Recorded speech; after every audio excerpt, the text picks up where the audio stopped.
And so, ladies and gentlemen, good morning. Today marks a defining moment in our national journey. We're not merely launching a program, but we're laying a foundation for a new economy.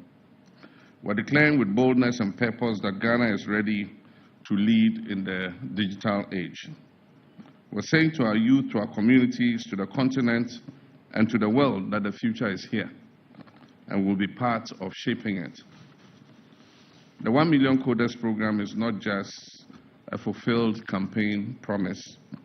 It is a strategic pillar of our Reset Ghana agenda, designed to empower Ghanaians with digital skills critical for 21st century life and work.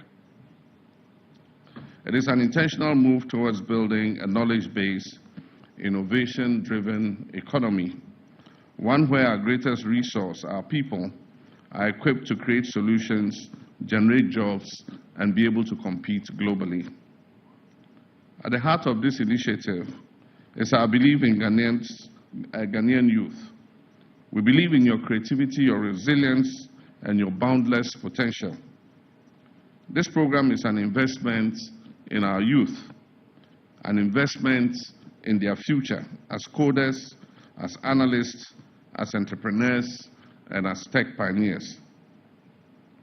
When I asked for your mandate to serve once more as president, I made a promise that our national recovery will be people-centered, innovation-led, and future-focused. And that recovery begins by breaking down the barriers that hold us back, social, economic, and digital. Today, we begin breaking down those barriers. Over the next 4 years, the 1 Million Coders program will train 1 million Ghanaians in essential digital skills, from coding and cybersecurity to data analytics and networking. These are not just technical abilities, they are economic passports, pathways to decent jobs, entrepreneurship, and long-term social economic inclusion. We do not walk this path alone. Across the globe, nations that recognize the power of coding early have positioned themselves for extraordinary progress. Take Estonia, for example. In 2012, Estonia became one of the first countries in the world to introduce coding as a compulsory subject as low as primary schools. Today, Estonia is a global leader in digital governance and innovation, with one of the world's most digitally integrated societies. In the United Kingdom, since 2014, children as young as 5 have been learning basic programming. This initiative has helped build a new generation of problem solvers and digital creators.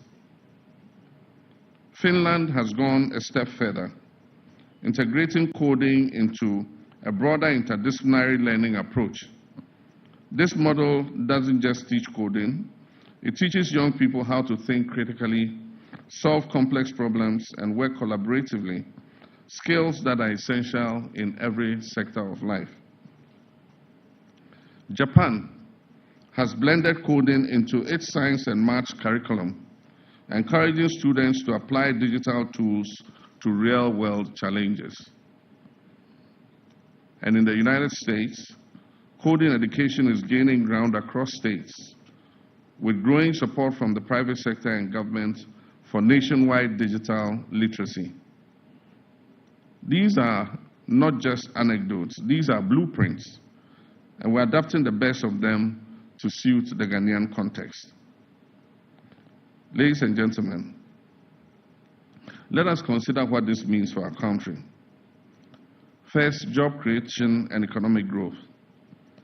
As of this year, the global business process outsourcing market was valued at $410 billion and is projected to reach almost $500 billion by 2029. Countries like India and Philippines dominate this space, offering services in software development, data management, customer support, and more. Ghana has the potential to be Africa's premier business process outsourcing hub. We're strategically located on the Greenwich Meridian. We're English speaking, and we have a vibrant tech-savvy youth population. With the right digital skills and infrastructure, our young people can attract outsourced jobs from around the world, jobs that pay well and keep families and communities thriving right here at home.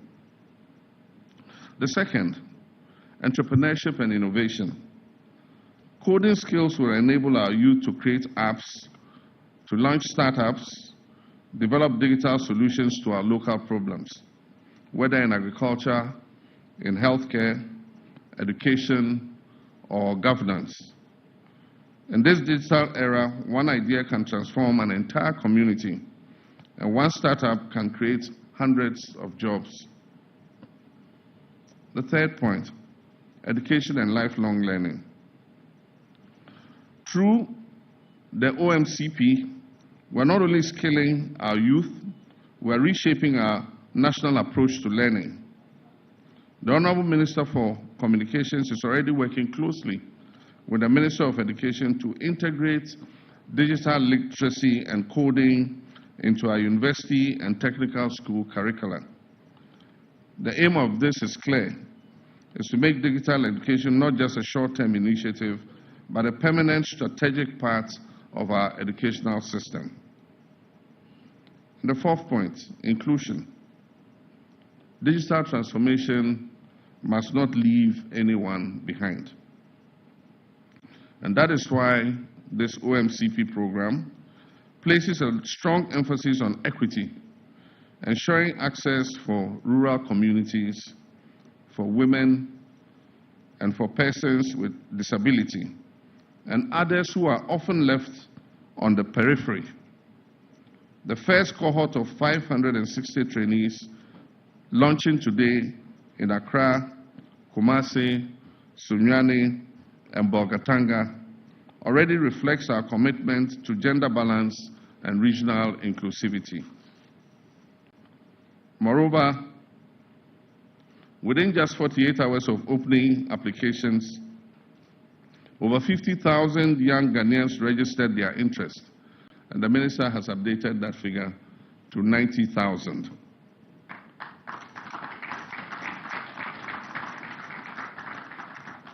This overwhelming response is a powerful reminder of the hunger for opportunity and the urgency of the task ahead of us. In the next phase, we will activate training centers at community information centers across all metropolitan, municipal, and district assemblies. This decentralized approach ensures that no matter where you live, in the city or in a remote village, you will have access to the opportunity of the 1 Million Coders program. We're also building the digital infrastructure required to support this vision, from broadband expansion to the provision of devices and learning platforms. Every layer of this initiative has been designed for scale and for sustainability. Let us not underestimate what this represents for our country. We're changing the national narrative from one of limitations to one of limitless potential, from a country that consumes imported technologies to a country that creates its own, from young people waiting for jobs to young people creating jobs. This is how to build a resilient and future-ready country, Ghana.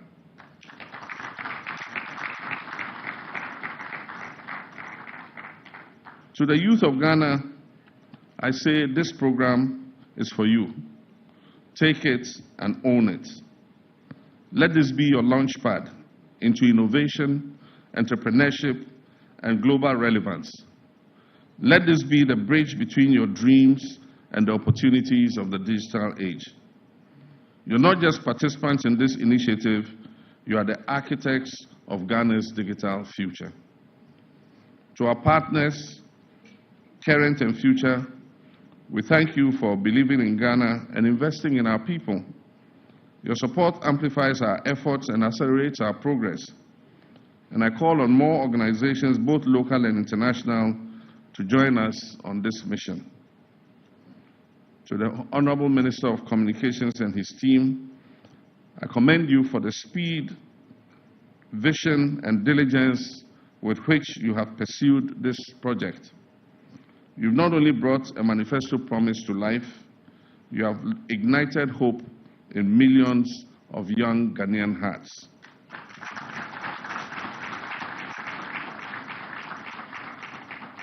My fellow citizens, technology is not just a tool.